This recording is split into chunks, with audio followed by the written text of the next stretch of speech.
کہ صحیح مسلم میں یہ حدیث موجود ہے، بخاری اور مسلم دونوں میں یہ حدیث ہے، جو وہ آخری پارٹ ہے وہ مسلم میں ہے، بخاری اور مسلم میں حدیث ہے۔ حضرت سعد ابن ابی وقاص کہتے ہیں رضی اللہ تعالی عنہما وعلیہ السلام، اور سیدنا ابو ہریرہ رضی اللہ تعالی عنہ علیہ السلام، کہ غزوہ خیبر کے موقع پر نبی صلی اللہ علیہ وآلہ وسلم نے فرمایا میں کل اس شخص کے ہاتھ میں جھنڈا دوں گا جو اللہ اور اس کے رسول سے محبت کرتا ہے، اور یہ تو چھوٹی بات ہے، اور اللہ اور اس کا رسول اس سے محبت کرتے ہیں، یہ بہت بڑی بات ہے۔ تو سعد ابن ابی وقاص کہتے ہیں کہ ہم پوری رات بے چینی میں سوئے نہیں کہ وہ خوش نصیب کون ہوگا۔ جب صبح ہوئی تو نبی علیہ السلام نے فرمایا کہ علی ابن ابی طالب کو میرے پاس بلاؤ۔ بلایا گیا، ان کی آنکھوں میں آشوب چشم تھا، نبی علیہ السلام نے اپنے مبارک لعاب دہن ان کی آنکھوں میں لگایا، مبارک ہاتھوں سے زرہ باندھی اور آپ نے روانہ کیا، اور فرمایا کہ اے علی پہلے ان کو دعوت دینا۔ میدان جنگ میں بھی کہا کہ پہلے ان کو دعوت دینا، اگر تیری وجہ سے ایک بندے کو بھی ہدایت مل گئی نا تو تیرے لیے سرخ اونٹوں سے بہتر ہے۔ اور صحابہ کرام کہتے ہیں سیدنا علی کو یہ فضیلت حاصل ہوئی، اللہ تعالیٰ نے ان کے ہاتھوں پہ فتح دے دی۔ یہ تو بخاری و مسلم میں ہے۔ مسلم شریف میں آگے الفاظ ہیں کہ سیدنا ابو ہریرہ کہتے ہیں کہ حضرت عمر فاروق رضی اللہ تعالیٰ عنہ مجھ سے کہا کرتے تھے کہ مجھے اپنی زندگی میں کبھی بھی نبی علیہ السلام کی طرف سے عمارت کا شوق پیدا نہیں ہوا، یعنی وہ کہتے تھے میری ایک یعنی زندگی میں جو عمارت والا معاملہ ہے میں اس سے دور ہی بھاگتا ہوں۔ آپ کو پتہ ہے نا حضرت ابوبکر کا بھی جب یہ مشورہ شروع کیا تو حضرت عمر نے سب سے پہلے کہا کہ جی مجھے تو ہم معافی رکھیں، باقیوں میں سے کوئی مشورہ کر لے، میں جو بھی مسلمان راضی ہو جائیں گے۔ حضرت ابوبکر نے بھی سب سے مشورہ کیا، حضرت عمر سے نہیں کیا، اور سب سے مشورہ کیا کیا کہ اس کو کر دوں، تو سب نے کہا ٹھیک ہے۔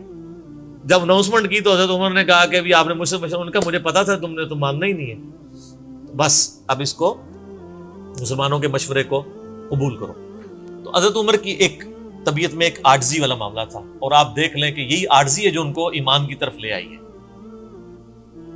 نبی علیہ السلام کی ترمذی میں دعا ہے نا، اے اللہ عمر ابن حشام اور عمر ابن خطاب میں سے ایک کو اسلام کی دولت دے دے۔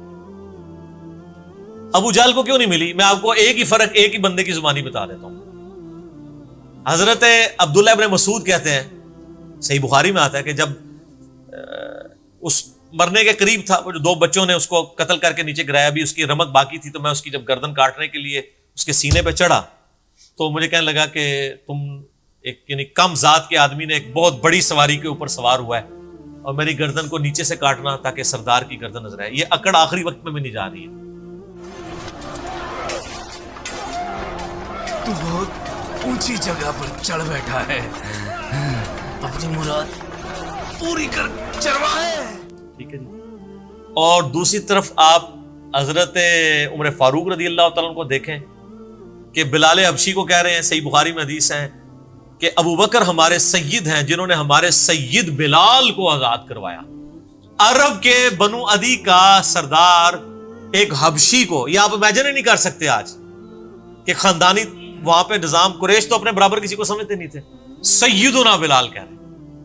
اور ایک دفعہ جب ابو جہل پٹائی کر رہا تھا عبداللہ ابن مسعود کی، دھکا مار کے چلا گیا۔ یہ سب کچھ عمر سیریز میں فلمایا قطر والوں نے۔ تو وہ اب وہ نیچے گرے پڑے ہوئے ہیں، حضرت عمر وہاں سے گزر رہے ہوتے ہیں، ابھی اسلام نہیں قبول کیا ہوتا، تو وہ ہاتھ پکڑ کے اسے اٹھاتے ہیں۔ تو عبداللہ بن مسعود کی زبان سے نکل جاتا ہے کہ واللہ تم ان دونوں میں سے بہتر ہو، واللہ بلا شک دونوں میں آپ بہتر ہو، یعنی جو نبی علیہ السلام نے دو مانگے ہیں نا ان میں سے تم بہتر ہو، یعنی عاجزی ہے، یعنی ہے کافروں کی پارٹی میں اور میرے ساتھ بھی اس نے سلوک کر رہے ہو، اور وہی ہوا، اللہ تعالیٰ نے ان کو قبول کر لیا۔ تو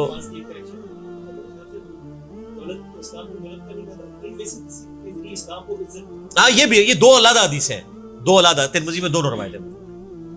اچھا اب آپ دیکھیں کہ سیدنا عمر فاروق رضی اللہ تعالیٰ عنہ کہتے ہیں، حضرت ابو ہریرہ کہتے ہیں مسلم شریف کی اس حدیث میں کہ حضرت عمر مجھے کہا کرتے تھے مجھے پوری زندگی کبھی عمارت کا شوق نہیں ہوا سوائے اس دن کے کہ جس دن علی کو جھنڈا ملا، مجھے بھی خواہش تھی کہ کاش نبی علیہ السلام مجھے وہ جھنڈا دیتے۔ یہ حضرت علی کے لیے بہت بڑی فضیلت ہے اس حوالے سے کہ سیدنا عمر ان پر رشک کرتے تھے۔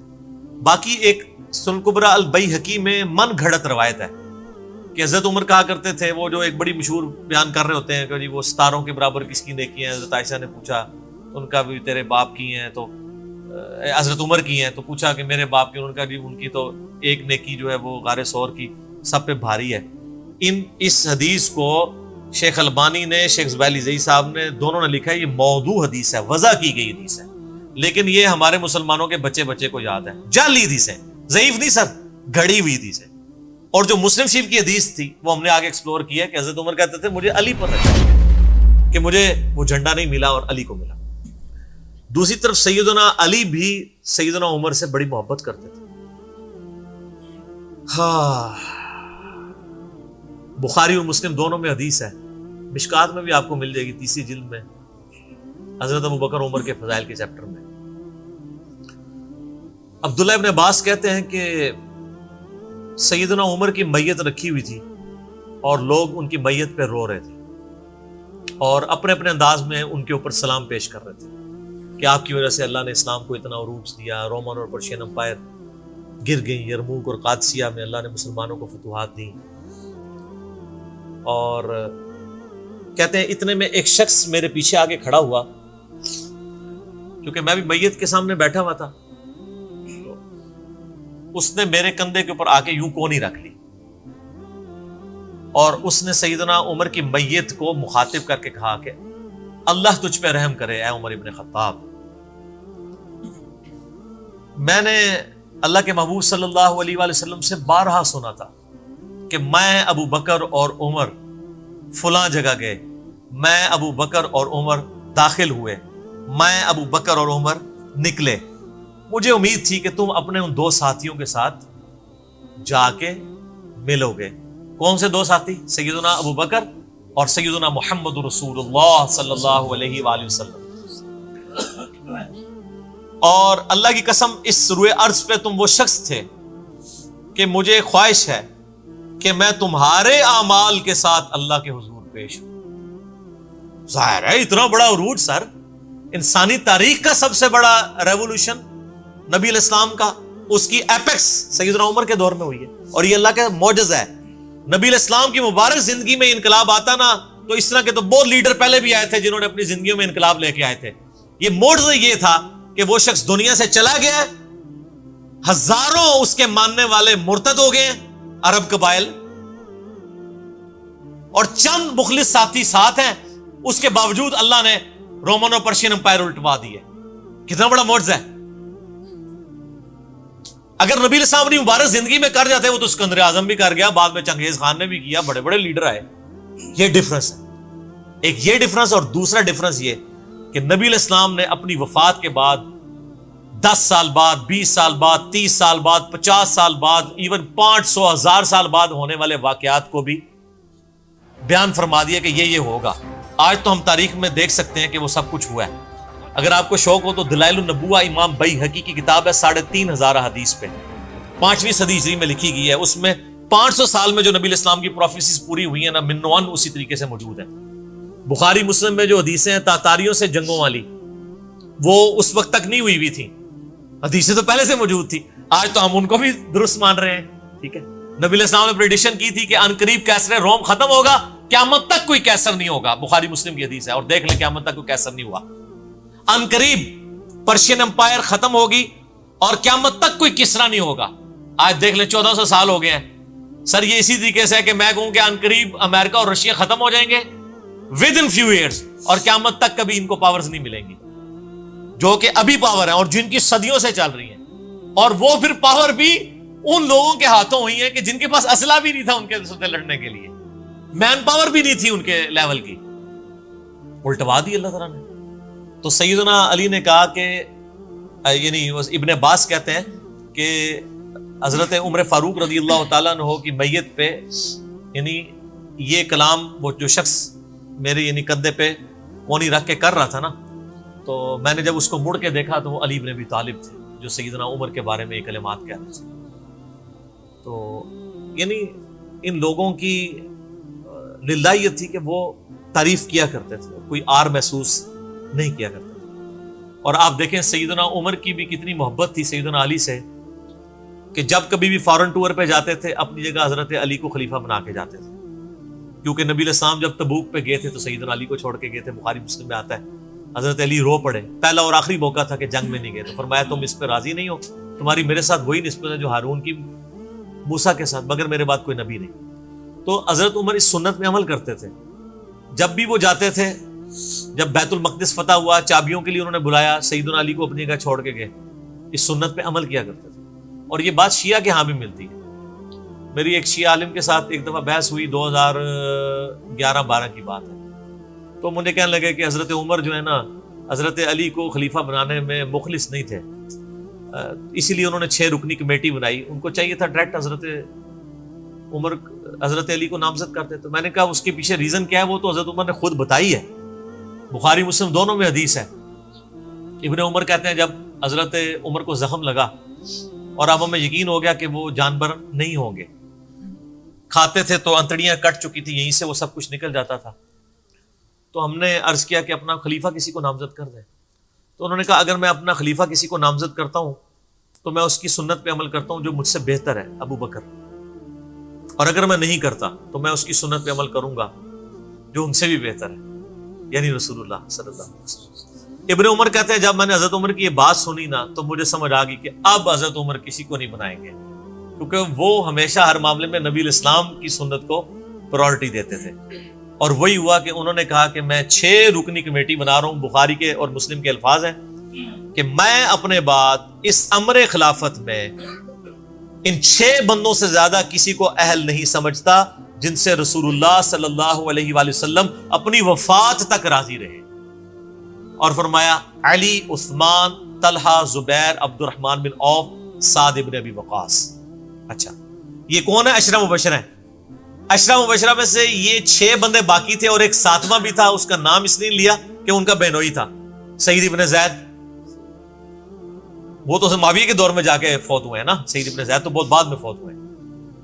اور اسی بخاری میں الفاظ ہیں کہ عبداللہ بن عمر کو مشورے میں ضرور شامل کرنا لیکن اس کو کوئی خلیفہ نہ چنے. اور کہا کہ سعد ابن ابی وقاص پہ اگر تم متفق ہو جاؤ تو اسے خلیفہ چن لینا، اور میری اس بات کو دلیل نہ بنانا کہ میں نے اسے معزول کیا تھا پرشین امپائر کی گورنری سے. کہیں ایسا نہ ہو کہ تم اس پہ متفق اور کہو کہ اس کو تو عمر نے اتارا ہوا تھا، اینو تو رہن دو، اس 62 لگ گئی ہے. یہ 62 ہے ہی جعلی چیز ہے. اسلام میں کوئی 62 نہیں ہے. اسلام میں یہ نہیں ہے کہ آپ کو مطلب موت کے غرغرے تک توبہ قبول ہے. آپ ایک بندے کے ساتھ معاملہ ہو جاتا ہے اور وہ توبہ طائب ہو جاتا ہے تو بس ٹھیک ہے، وہ تا حیات نائل کوئی نہیں ہوتا. اسلام میں کوئی تا حیات نہیں ہے. اللہ تعالیٰ کے ساتھ گستاخی کرنے والے کے لیے بھی جامع ترمذی میں حدیث ہے کہ موت کے غرغرے تک جو ہے وہ توبہ کا دروازہ کھلا ہوا ہے، موت کے غرغرے سے پہلے. تو 62 نہ لگا دینا اس پہ. وہ ایک معاملہ تھا، وہ حضرت عمر کسی کو 4 سال سے زیادہ گورنر رہنے نہیں دیتے تھے تو انہوں نے ان کو ہٹا دیا تھا. تو یعنی ان لوگوں کی یہ للہیت ہوا کرتی تھی. تو میں نے اس کو کہا کہ دیکھو کہ یہ وجہ تھی کہ انہوں نے نبی الاسلام کی سنت پہ عمل کیا کہ میں ان 6 بندوں سے نبی الاسلام راضی تھے، میں اس کمیٹی بناؤں گا. میں اور اس میں الفاظ ہیں بخاری مسلم میں کہ میں زندگی بھر تمہارا بوجھ اٹھاتا رہا، اپنے مرنے کے بعد تمہارا بوجھ نہیں اٹھاؤں گا، تم خود اپنا خلیفہ چن لینا ان 6 میں سے، یعنی میں کسی کو نامینیٹ نہیں کروں گا. دوسرا میں نے اس شیعہ عالم سے یہ بات کی کہ حضرت عمر اتنے بڑے رسک کے اوپر تھے کہ جس نے پوری دنیا کو الٹ دیا ہے اور وہ چند بندے لے کے رومن اور پرشین امپائر کا وزٹ کر رہا ہے. کوئی بھی قافلہ ان پہ حملہ کر کے ان کو شہید کر سکتا تھا، اور اگر خدا نہ خواستہ اس دوران وہ شہید ہو جاتے تو حضرت علی آٹومیٹکلی خلیفہ ہوتے کیونکہ ان کو چھوڑ کے گئے ہوئے تھے. یہ ان کا اخلاص تھا. پھر سیدنا عمر نے حضرت علی کو چیف جسٹس لگایا ہوا تھا حجاز کا. چیف جسٹس آج کل نہیں سنبھالا جا رہا، اور اس زمانے میں جب اسلام کا دور دورہ ہو، عدل کا نظام ہو، اور تینوں جو زہد کے امام تھے نا، حضرت عمر نے ان کو چیف جسٹس لگایا تھا. رومن امپائر گری، اصحاب صفہ میں سے ابو درداء کو لگایا، سب سے غریب ترین صحابی، یہ ان کا کرائٹیریا تھا. ابو سفیان، بڑے بڑے لوگ جو اینڈ پہ مسلمان ہوئے، یہ لائنیں بنا کے کھڑے رہتے تھے. حضرت عمر ان کو نہیں ملتے تھے جب تک باقیوں سے فارغ نہ ہو جائیں. وہ کہتے تھے ہم سردار، ان کا نہیں، تم اسلام میں بعد میں آئے ہو. اور وہ مہاجرین کے وظیفے اور اصحاب بدر کے وظیفے انہوں نے باقیوں سے ڈبل لگائے ہوئے تھے کہ انہوں نے برے وقت میں اسلام کا ساتھ دیا. اور پرشین امپائر گری، عبداللہ ابن مسعود، زہد ترین صحابی، زہد کے امام، ان کو وہاں پہ چیف جسٹس لگایا، اور حجاز کے اندر سیدنا علی کو لگایا.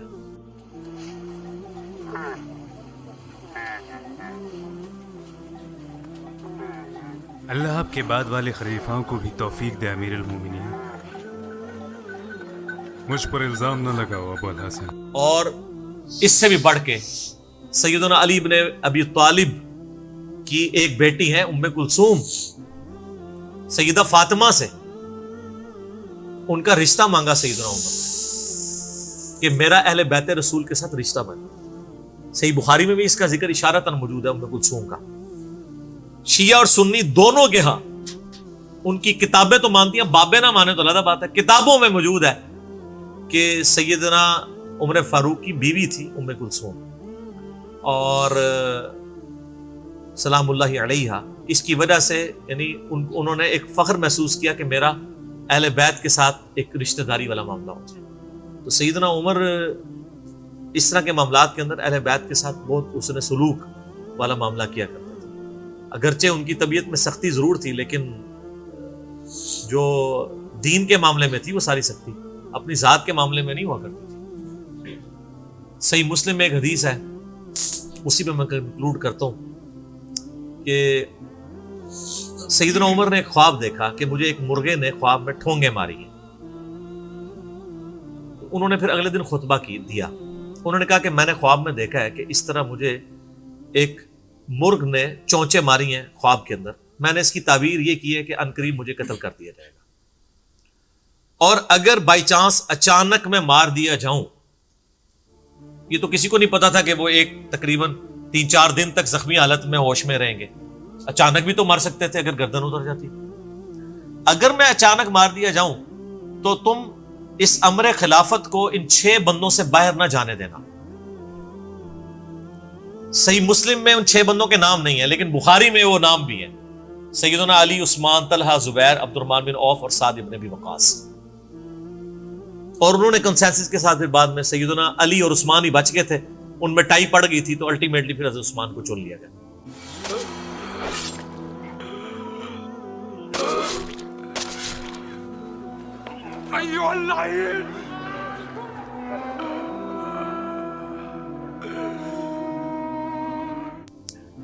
تو اگر میں اچانک مار دیا جاؤں تو ان 6 بندوں سے باہر کسی کو خلیفہ نہ چننا.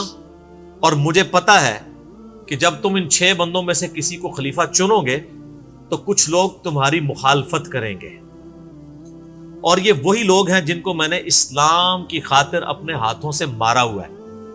یعنی وہ لوگ جو بالکل اینڈ پہ مسلمان ہوئے ہیں، جن سے ہم نے غزوہ بدر، خندق، احد لڑی ہوئی ہے. اب یہ اینڈ پہ مسلمان ہوئے ہیں، چونکہ وہاں پہ بھی انہوں نے حکمرانی دیکھی ہوئی ہے، تو یہاں پہ بھی ان کی خواہش یہ ہوگی کہ ان میں سے کسی کو خلیفہ چنا جائے. تو جب تم دیکھو کہ ایسے لوگ اس خلافت کے دشمن ہیں، ان 6 میں سے کسی بندے کی خلافت کے مخالفت کر رہے ہیں، تو تم سمجھ لینا کہ یہ لوگ اللہ کے دشمن، اور دوسرے الفاظ تو بڑے سخت ہیں، کافر ہیں. اب اس کی انجینئرنگ میں نہیں کرتا، وہ پھر کسی اور طرف بات چلی جائے گی. آپ میرا ریسرچ پیپر واقعہ کربلا کا حقیقی پس منظر 72 صحیح الاسناد احادیث کی روشنی میں، جس میں میں نے 200 روایتیں اکثر بخاری مسلم سے پیش کی ہیں، اس کے سٹارٹ میں نے حدیث لکھ کے پھر لکھا ہے کہ اب آئندہ صفحات میں آپ کو پتہ چلے گا کہ سیدنا عمر اسلام کا دشمن کن لوگوں کو سمجھتے تھے. اور یہی الفاظ صحیح بخاری میں عبداللہ بن عمر نے بھی استعمال کیے تھے. کس کے بارے میں کیے تھے وہ ہمارا ریسرچ پیپر پڑھ. ٹھیک ہے.